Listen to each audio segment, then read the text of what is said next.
Le départ de Vincent Marissal qui arrive à un moment où Québec solidaire vit des turbulences. C'est le moins qu'on puisse dire.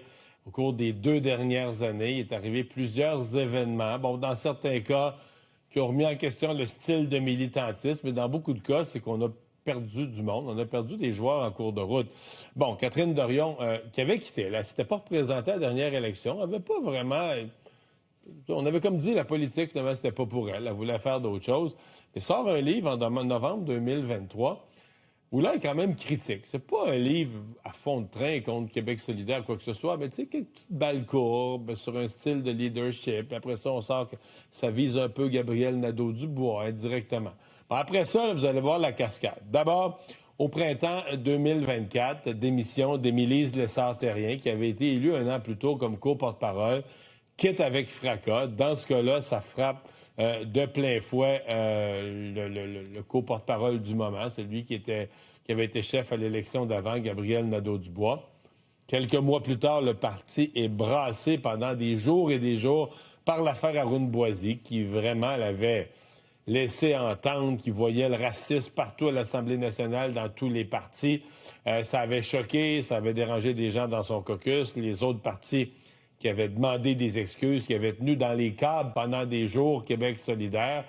Bon, quelques mois après, c'est au tour de Gabriel Nadeau-Dubois d'annoncer qu'il quitte son poste de porte-parole, celui qui était devenu de loin le visage le plus connu du parti. Annonce qu'il va finir son mandat très discrètement. On n'entend plus beaucoup parler de lui, parfois sur les questions d'éducation et c'est tout.